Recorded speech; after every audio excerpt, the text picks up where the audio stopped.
اعوذ باللہ من الشیطان الرجیم بسم اللہ الرحمن الرحیم اللہم صلی علی سیدنا و نبینا و مولانا محمد وعلی سیدنا و نبینا و مولانا محمد صلی اللہ علیہ وآلہ وبارک وسلم۔ اللہ پاک ہمیں اپنے نبی صلی اللہ علیہ وسلم کا امتی بنائے اور اللہ ہمیں اپنا بندہ بنا لے۔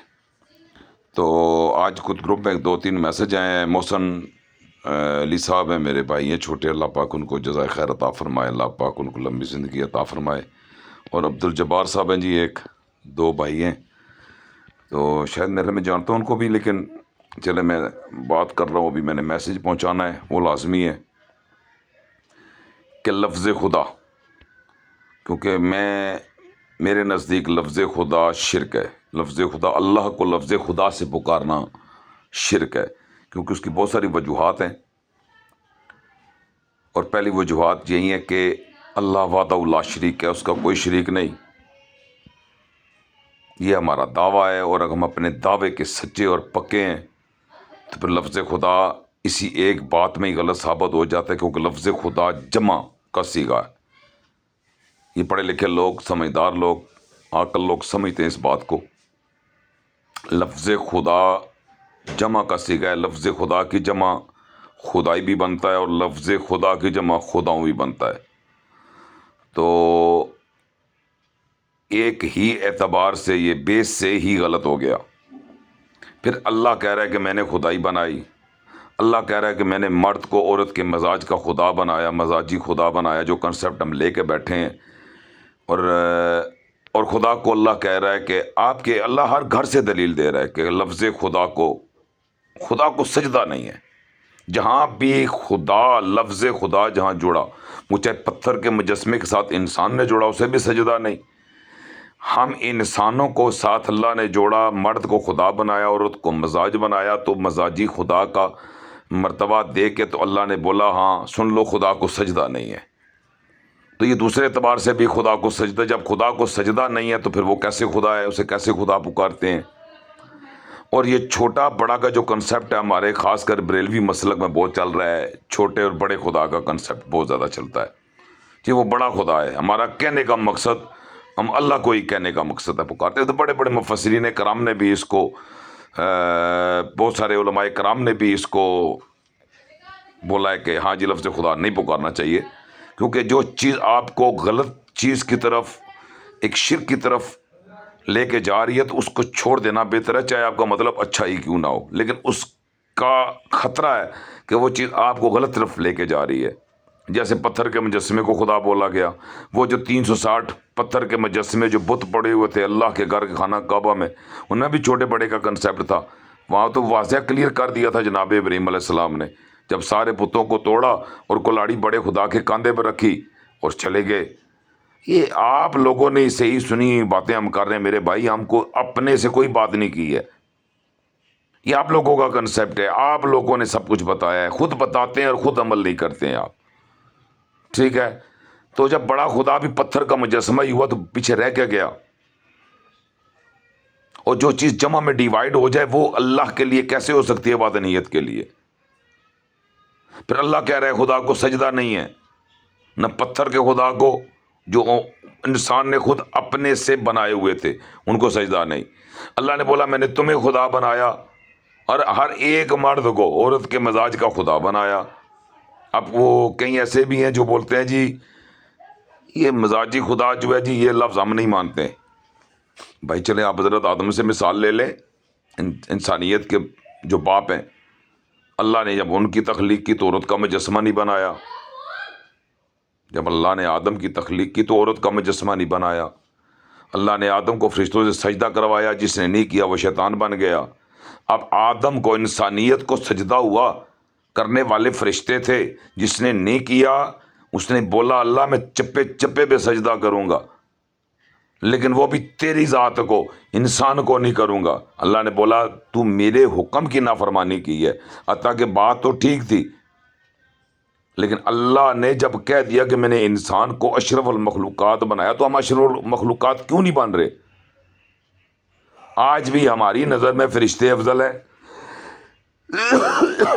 بتائیں نا، اللہ کہہ رہے ہیں میں نے انسان کو اشرف المخلوقات بنایا، اور جس نے عمل نہیں کیا، جس نے اللہ کی بات نہیں مانی، اس کا ٹھکانہ جہنم بن گیا۔ تو میرے بھائیوں، آپ ذرا عقل کو استعمال کریں۔ اللہ قرآن میں فرماتا ہے میں نے انسان کو عقل سلیم سے نوازا، وہ کوشش کرے مجھے رب تک رسائی حاصل کر سکتا ہے۔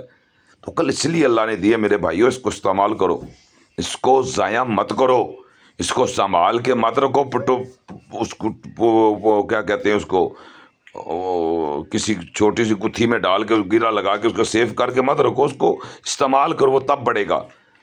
عقل استعمال کرنے سے بڑھتا ہے، عقل نے فیصلہ کرنا ہے صحیح اور غلط کا۔ جب ہم اللہ کے نبی صلی اللہ علیہ وآلہ وسلم کی بات نہیں مانیں گے تو ہم کہاں کھڑے ہیں؟ اور کیا شرک ہے؟ بتائیں نا پھر شرک کیا ہے؟ یہ بریلوی مسلک ذرا آپ بتا دیں مجھے، آپ بتائیں کیا شرک ہے؟ آپ کو تو اللہ کے بعد نبی صلی اللہ علیہ وسلم کے منزلت المقام اور شان کو مانتے ہیں، تو میں بھی وہی کہہ رہا ہوں، میں بھی اسی کو مانتا ہوں۔ کیا آپ کے محدثین نے یہ ترجمہ نہیں کیا کہ اللہ نے کہا کہ میں اور میرے فرشتے نبی پاک صلی اللہ علیہ وسلم پر درود اور سلام بھیجتے ہیں، ایمان والو تم بھی درود اور سلام بھیجو؟ تو ہمارے مفسرین نے، ہمارے محدثین نے جو ترجمہ کیا کہ اللہ کہہ رہا ہے کہ میرے ساتھ کسی کو کھڑا مت کرو، میری برابری میں کسی کو کھڑا مت کرو، سجدہ کسی کو نہیں ہے سوائے میری ذات کو۔ تو اللہ کہہ رہے خدا کو سجدہ نہیں، آدم کو خدا بنایا۔ آدم کیوں بنایا؟ سجدہ کروا کے بتایا، افضل بنایا انسان کو۔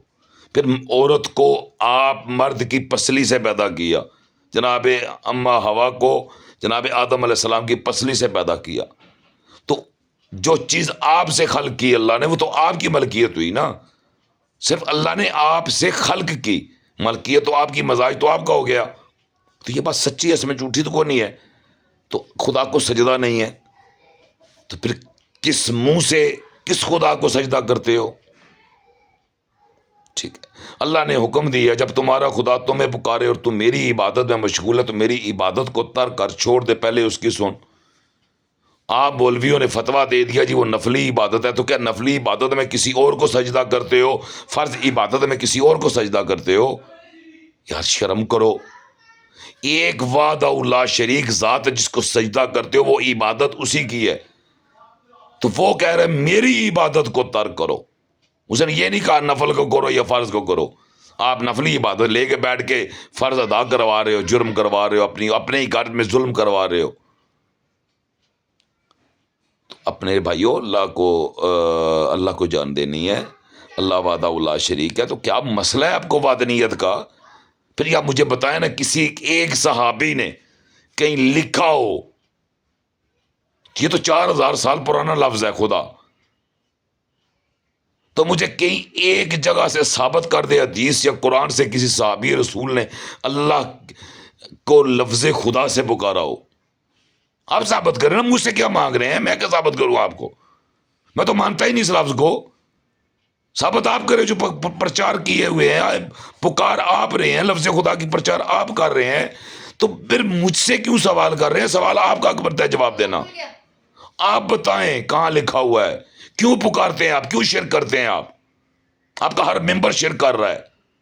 آپ بتائیں نا، کیوں شرم آتی ہے بتاتے ہوئے؟ بتائیں مجھے کہاں لکھا ہوا لفظ خدا جو آپ ادا کرتے ہیں؟ کیوں ادا کر رہے ہیں؟ کہاں لکھا ہوا ہے؟ نبی نے پکارا نہیں، صحابہ نے پکارا نہیں، قرآن میں آیا نہیں، آپ نے لے کے بیٹھ گئے ہیں۔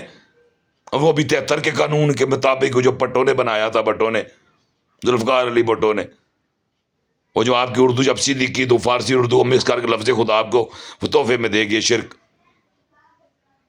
ایران کا تحفہ لے لیا آپ نے۔ بڑے سنی بنتے پھرتے ہو یار تم لوگ، تو اپنے آپ کو سنی کہتے ہو اور رہتے ہر وقت سنو۔ یہ لفظ کہاں سے ہے؟ فارسی کا لفظ ہے۔ فارسی کہاں بولی جاتی ہے؟ یہ کن کی زبان ہے؟ وہاں کن کی حکومت ہے؟ وہاں کس کا اقتدار ہے؟ وہاں کس کی میچیورٹی ہے؟ اہل تشیع کی۔ تو ان کی بات لے لی آپ نے، بات مان لی، ان کو نہیں مانا، بات مان لی۔ شرم کرو یار۔ آپ کا عالم وہی ہے، میں آخری بات کہنے لگا ہوں کہ شیعہ ابو بکر صدیق کی بات مان رہا ہے لیکن ابو بکر کو نہیں مان رہا، اور سنی ابو بکر کو مان رہا ہے بات نہیں مان رہا۔ اللہ ہمیں ہدایت دے، اللہ پاک ہمیں عمل کی توفیق عطا فرمائے۔ اگر میری کو بات کسی کو بری لگی ہو میں معذرت چاہتا ہوں، یہ صرف پیغام تھا، یہ لازمی تھا، تو اللہ پاک ہمیں عمل کی توفیق عطا فرمائے۔ روزہ افطار ہو گیا ہے، میں بھی روزہ کھولنا ہے ابھی۔